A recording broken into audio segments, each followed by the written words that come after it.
এটা কিন্তু ওর ঢাকির পোশাক। এই পোশাকটা পরিবর্তন করে যখন ও নিজের শাড়ি পরবে তখন ওর মধ্যে খুঁজে পাবে এই বাড়ির বউকে, রায়বাড়ির বউকে। আর একটা কথা ভুলে যেও না, বিভিন্ন সময়ে বিভিন্ন রূপেও ও আমার জীবনে আছে, এই বাড়িতেই আছে। তাই ওকে ছোট করে একটাও কথা বলবে না। আর একটা রূপও তুমি দেখেছো, হয়তো নিশ্চয়ই দেখেছো। বাহ, চমৎকার ভাইয়া, চমৎকার। কি সুন্দর তুই বাবার সামনে দাঁড়িয়ে বাবার বিরুদ্ধেই কথা বলছিস। এত ভালোবাসা বউয়ের প্রতি, এত প্রেম ভাইয়া, এত সোহাগ যে সবার সামনে তুই বাবাকে অপমান করছিস। থাক না এসব গীত, একটু পরেই তো জামাই ঢুকবে মাকে।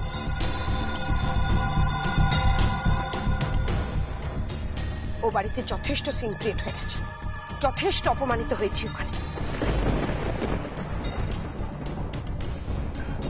শ্রী, জামাই এলে ওকে নিয়ে ঘরে চলে যাস। আর শিউলি, দোহাই তোমার, তোমরা এখন এখান থেকে যাও না, যাও এখান থেকে, চল। আর যদি ভালো লাগে। আরে ছোট বউ, ও বাবা, এই কি হলো? যাও যাও যাও যাও যাও, বেরো এখান থেকে। তোমাকে কি বললো শুনলে না ছোট বৌদি? যাও এখান থেকে। নিজের মেয়েকে দিয়ে উপার্জন করিয়ে সেই উপার্জনের টাকায় তুমি কেস লড়তে পারে। Fantastic strategy, fantastic. এক নম্বরের ধুরন্ধর মহিলা তুমি, এক নম্বরের ধুরন্ধর মহিলা। বড় বেশি মা, টাকাগুলো ওদের মুখে ছুড়ে দাও।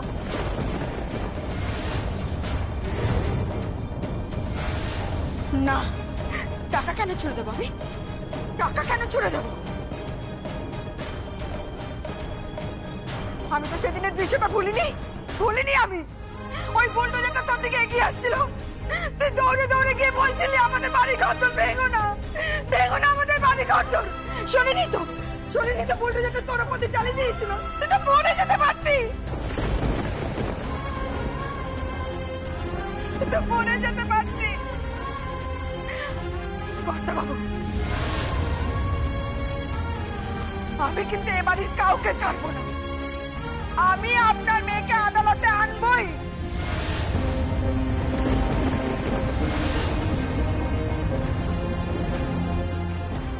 আর আমি বিচার চাইবো। আমি আপনাদের কাউকে, এ বাড়ির কাউকে ক্ষমা করবো না, কাউকে না। চল কৃষ্ণ। শিউলি, শিউলি, তোমার কাছে আমি হাত জোর করছি, হাত জোর করে অনুরোধ করছি, প্লিজ তুমি এরকম করো না, এত রাগারাগি করো না। এই কেস কাছারি বন্ধ করো। দেখো এই অশান্তি আর বাড়তে দিও না তুমি। আমি মানছি তোমার প্রতি অন্যায় করা হয়েছে, তোমাদের প্রত্যেকের প্রতি অন্যায় করা হয়েছে। তুমি যেটা করছো ঠিক করছো, কিন্তু এরকম ভাবে ননদ আর বৌদির মধ্যে ঝগড়াঝাটিকে তুমি প্রশ্রয় দিও না।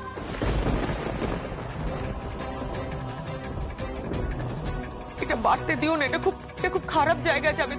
তুমি বুঝতে পারছো না? দেখো, এটা যদি প্রেসে জানাজানি হয়ে যায়, এখন তো যমুনার নাম ডাক হচ্ছে, সবাই ওকে চেনে, আমাদের পরিবারও কম সম্ভ্রান্ত নয়। এটা যদি বেশি জানাজানি হয়ে যায়, কেচ্ছা কেলেঙ্কারি হয়ে যাবে, আমরা মুখ দেখাতে পারবো না, তামাশা হয়ে যাবে। আমি বাড়ির বড় বউ হিসেবে তো এটা হতে দিতে পারি না। আমি তোমাদের সকলকে বলছি, প্লিজ এই অশান্তি থামাও, এই অশান্তি থামাও তোমরা। শিউলি, শিউলি, আমি তোমার কাছে শেষবারের মতো অনুরোধ করছি, শিউলি, এটা হতে দিও না, এটা হতে দিও না, এটা থামাও। কাকে তুমি এসব কথা বলছো? হ্যাঁ, কাকে? ওদের এসব কথা বলে কোনো লাভ নেই। এই ফিকিরে ওরা টাকা আদায় করবে আমাদের পরিবার থেকে, এটাই তো ওদের ধান্দা। এখন তো গঙ্গা আসেনি, গঙ্গাকে আসতে দাও, দেখবে লক্ষ লক্ষ টাকা আদায় করবে জরিমানা হিসেবে। এটাও হতে পারে যে জমিটা হয়তো নিজের নামে লিখিয়েও নিতে চাইবে। জমিটা জীবনেও পাবে না, কোনোদিনও পাবে না, কারণ ওই জমির উপরেই আমি আমার ফার্মাসিউটিক্যাল কোম্পানি করব। আর এটা আমিও কথা দিলাম।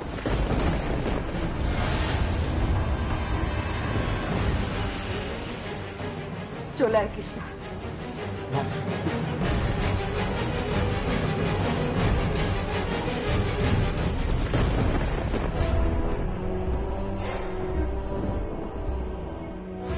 তুই এবারে পুত্রবধূ। হ্যাঁ, এটা ঠিক যে তুই শিউলির মেয়ে, কিন্তু এবারে পুত্রবধূ হিসেবে তোকে এবার একটা সিদ্ধান্ত নিতে হবে।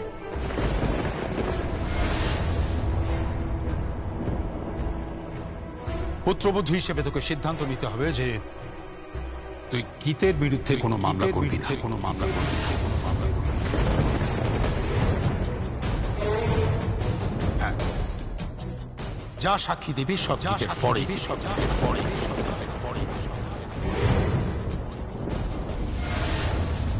এক্স্যাক্টলি।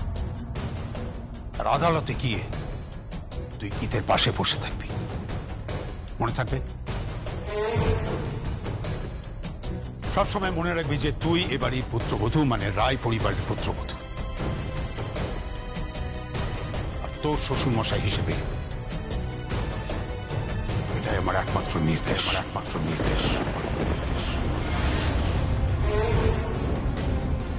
চলো। হ্যাঁ, কেদার রায় চুপ করে আছে বলে এটা ভাবিস না যে কেদার রায় ঘুমিয়ে রয়েছে।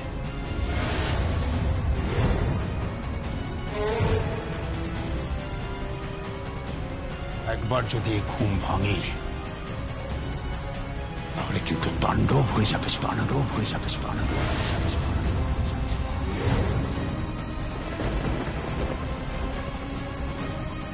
তাণ্ডব, আপনার জানিস কথাটা?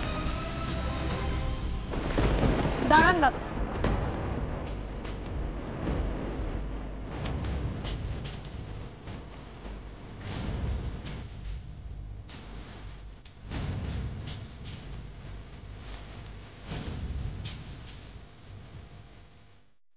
আপনাকে প্রণাম করে আপনার থেকে আশীর্বাদ চেয়ে নিলাম, যাতে আমি এই রায় পরিবারের বউ হয়ে আপনার বৌমা হিসেবে কর্তব্য পালন করতে পারি।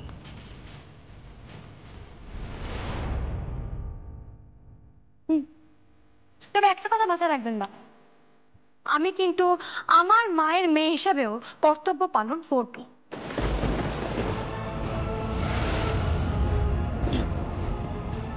যমুনা, কি বলছিস যমুনা? আমি ঠিকই বলছি মা, আমি ঠিকই বলছি, কারণ ওটাও আমার কর্তব্য। আর আমি কোনোদিন অন্যায় করিনি, করবো না।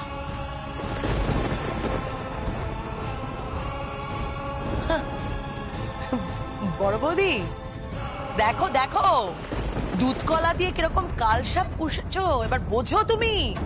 দাদা দাদা, আমি তোমাকে বলছি, এর মেয়ে ধান্দাটাই অন্য, জানো তো? এ কি চাইছে বলো তো? তোমাদের সবাইকে ফাঁসিয়ে 2-10 কোটি টাকা হাতাতে। এর বজ্জাতি আমি জানি। মাঝখান থেকে কি হলো বলো তো বড় বৌদি? আমাদের ছোট বৌদির মাথাটা সবার সামনে হেট হয়ে গেল, মেয়ের শ্বশুর বাড়ির সামনে সবার মান ইজ্জত পুরো চলে গেল। নতুন জামাই কি ভাবছে কে জানে, কিছুই বুঝতে পারছি না। আমাদের স্ত্রী কোন মুখে শ্বশুর বাড়িতে সংসার করবে বড় বৌদি, কখনো ভেবেছো তুমি? না না, তোমরা তো ভাববে না। এই সব কিছু হলো এই যমুনার জন্য। ছি ছি ছি ছি ছি, কি হলো? ইজ্জত সব চলে।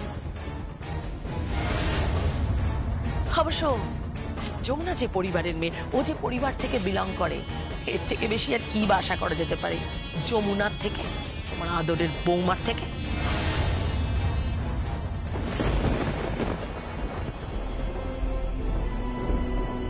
হ্যাঁ গো, কোনোভাবে অশান্তিটা থামানো যায় না? বোধ হয় না, উল্টে আমার মনে হচ্ছে যে একটা কোনো অঘটন ঘটতে চলেছে, বড় কোনো অঘটন। অনুরাধা, যমুনাকে বলে দিও যে আমি কিন্তু কোনো ফাঁকা আওয়াজ দিইনি।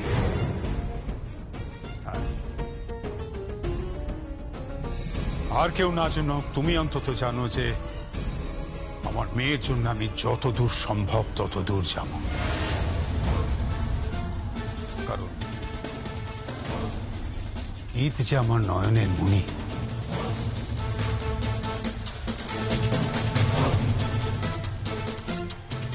তোমার মেয়ে তোমার নয়নের মণি, সে তো আমারও মেয়ে,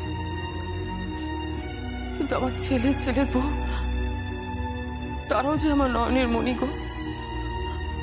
আমি কি করব, কোন দিকে যাব, কিছুই বুঝতে পারছি না। শ্যাম রাখবো না কুল রাখবো?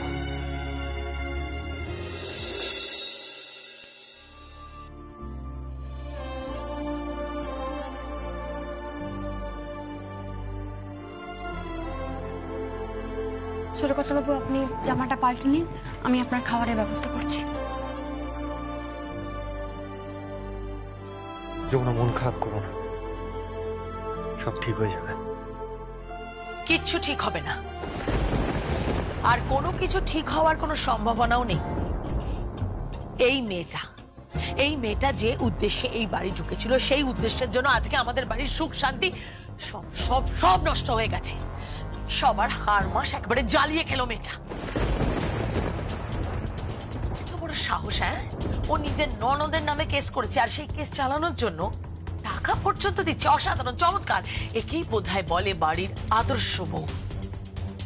দেখো বড় বেশি, আমি আগেও বলেছি, এখনো বলছি, আমার আর আমার স্ত্রীর ব্যাপারে কেউ ইন্টারফেয়ার করুক সেটা আমি পছন্দ করি না। আচ্ছা, তাই না? তা তোর বোনের বিরুদ্ধে কেস হোক সেটা পছন্দ করিস? হ্যাঁ, সেটা পছন্দ করিস, সেটা তুই বুঝতে পারছিস না? কিচ্ছু বোঝার দরকার নেই। শোন, তোদের একটা কথা বলি, দাদা তোদের সম্পর্কে একটা সিদ্ধান্ত নিয়েছে। দাদা মানে তোর বাবা স্বয়ং কেদার রায়। কি সিদ্ধান্ত নিয়েছে? সেটা নয় দাদার মুখ থেকে শুনে নে। দাদা, তুমি ভেতরে এসো।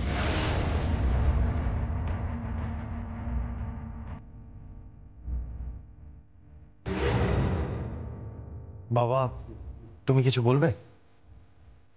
হ্যাঁ বলবো, তবে তোমাকে নয়, যমুনাকে।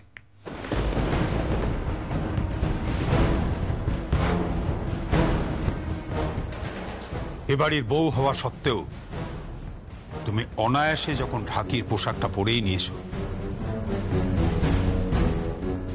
তখন আজ থেকে তোমার পরিচয়টা নয় যমুনা ঢাকি হয়েই থাক। হ্যাঁ যমুনা, যখন বাড়ি গাড়ি, দামি সোনার গয়না, দামি শাড়ি, এই সমস্ত ছেড়ে তুমি ঢাকির পোশাক পরেই নিয়েছো, এবং সেই পোশাক পরে যখন অন্যের বাড়িতে গিয়ে ঢাক বাজিয়ে হাত পেতে পয়সা নিয়েছো, তখন এটাই তোমার পরিচয় হোক, যমুনা ঢাকি, সেটাই তোমার পরিচয়।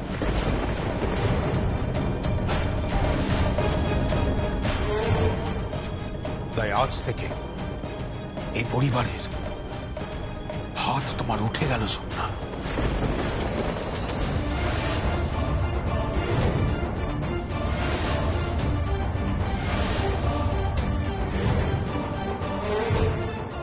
তোমার হাঁড়ি আমি আলাদা করে দিলাম।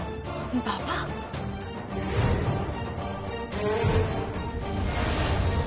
হ্যাঁ, আজ থেকে তুমি আর সঙ্গীত দুজনেই নিজের উপার্জনে খাবে।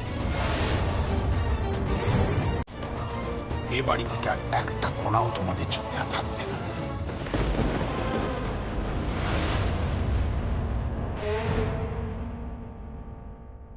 তোমাদের দুজনকে আমি আলাদা করে দিলাম। বাবা, আমাকে তুমি বাবা বলে ডাকবে না, একদম না। আমার মেয়ে আমার নয়নের মণি, সে আমার হৃদয়, আর তুমি তার সঙ্গে সঙ্গত করছো যে আমার বিয়ের বিরুদ্ধে মামলা করছে। আমার ভাবতে কি নামছে যে সে এরকম নাটক করছে।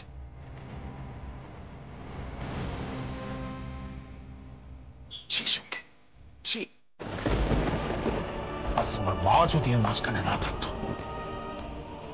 তাহলে আমি তোমাকে তেজপুত্র করতাম।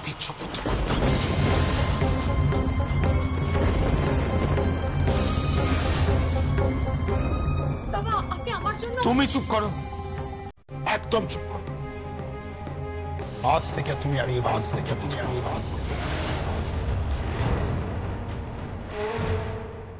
আজ থেকে তোমার পরিচয়, তুমি শুধু গঙ্গা ঢাকির মেয়ে।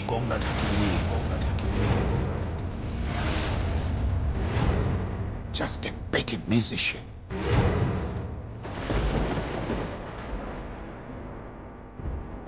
বাবা বাবা দেখুন আপনার ছেলে সারাদিন কিছু খায়নি। ওই বাড়িতে গিয়ে একটু প্রসাদ মুখে দিয়েছিল, ওর খুব খিদে পেয়েছে বাবা, ওর খাওয়ারটা হবে না। এ বাড়িতে কার কোনো খাবার জুটবে না ওর। এবার থেকে তোমাদের দুজনকে উপার্জন করে খেতে হবে।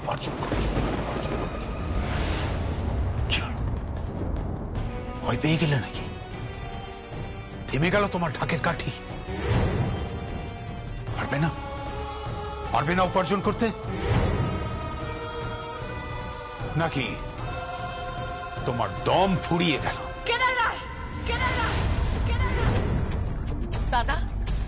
দাদা তুমি শুনলে ওর এত বড় সাহস, ও তোমার নাম ধরে ডাকছে, কেদার রায় বলে ডাকছে। হ্যাঁ শুনেছেন উনি শুনতে পেরেছেন, আর আশা করি আপনিও শুনতে পেরেছেন।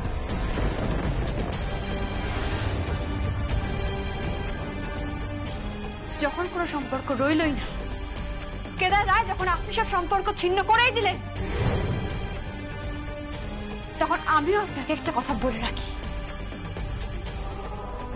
যে ঢাকের কাঠি নিয়ে আপনি বিদ্রুপ করছেন,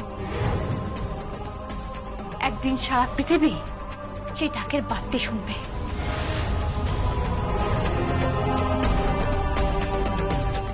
কথা দিলাম আর আমিও কথা দিলাম, এই সন্তান আমার মুখাগ্নি করবে না।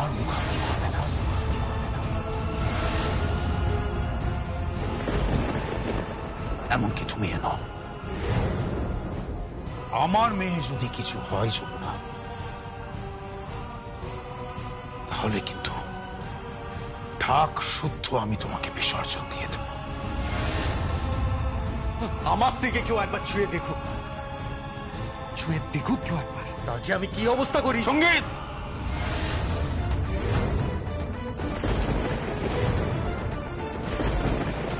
মাফ করবেন বাবা, ছোট মুখে বড় কথা, কিন্তু একটা জিনিস, আপনি কিন্তু অন্যায় করছেন। আমাকে আপনি বলছে? কি রে সঙ্গীত, কি হয়েছে তোর? তুই নিজের বাবাকে আপনি বলছিস? হ্যাঁ, সমস্ত সম্পর্ক ভেঙে গেছে।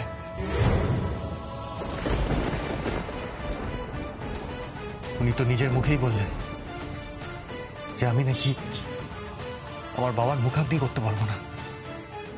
বেশ, তবে তাই হোক। দাদা তুমি এখানে আর একটা মুহূর্ত থেকেও কথা বাড়িও না। তুমি চলো, এখানে একটা মুহূর্ত থাকবে না, তুমি চলো, এসো।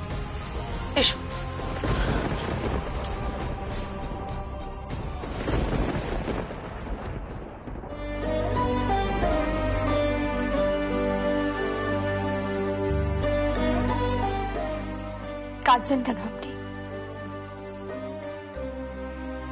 আমার বাবা আমাকে ত্যায্যপুত্র করার হুমকি দিচ্ছে, আবার বলছে আমার মুখাগ্নি করার অধিকার নেই। যমুনা, তুমি এক্ষুনি যে কথাটা দিলে, বাবাকে এক্ষুনি যে কথা দিলে, সেটা কিন্তু তোমাকে রাখতেই হবে, রাখতে হবে তোমাকে। তোমার ঢাকের বোল যেন সারা পৃথিবীতে বাজে, সারা পৃথিবীতে।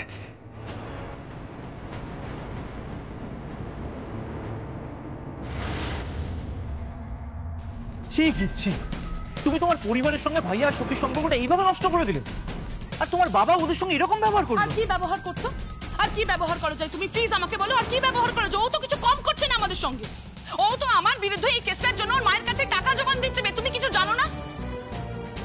এই সমস্ত কিছু জেনে শুনে আর কি ভালো ব্যবহার করবো ওর সঙ্গে আমরা? আর বাই দ্য ওয়ে, তুমি কেন বলো তো সবসময় আমার এগেইনস্টে আর যমুনা মোদির ফরে কথা বলছো কেন? কিসের প্লিজ জন্য? গীত, প্লিজ তুমি চিৎকার করো না। তুমি এইভাবে চিৎকার করো না গীত, আমি তোমাকে চিনতে পারছি না। আচ্ছা তুমি তো তোমার যমুনা বৌদিকে ভালোবাসতে। হ্যাঁ ভালোবাসতাম, আমি ভালোবাসতাম, কিন্তু তোমার কথাবার্তা শুনে মনে হচ্ছে তুমি এখনো ওকে খুব ভালোবাসো। গীত, গীত ঠিক করে কথা বলো গীত। তোমার ভদ্রতা সহবত সবকিছু তুমি গুলিয়ে ফেলছো। Please behave yourself. চিৎকার করবে না, একদম গলাবাজি করবে না আমার সঙ্গে। চিৎকার করলে কি করবে তুমি? মারবে তো মারো। এখন তো তোমার কাছে একটা জলবাত হয়ে গেছে স্বামীর গায়ে হাত তোলাটা। সেদিন একটা বাইরের মেয়ের সামনে তুমি আমার গায়ে হাত তুললে গীত, আমাকে অপমান করলে। তোমার লজ্জা করলো না? তোমার একবার মনে হলো না এসে একটা সরি বলি? সরি না, মনে হয়নি গো, একদমই মনে হয়নি আমার। কারণ যে ইস্যুটার জন্য আমি তোমাকে থাপ্পড় মেরেছি, যে ইস্যুটার জন্য আমি তোমাকে চড় মেরেছি, একদম ঠিক কাজ করেছি আমি। চিৎকারটা কম করলে ভালো হয়। বাড়িতে গেস্ট আছে, তাছাড়া এটা ভদ্রলোকের বাড়ি।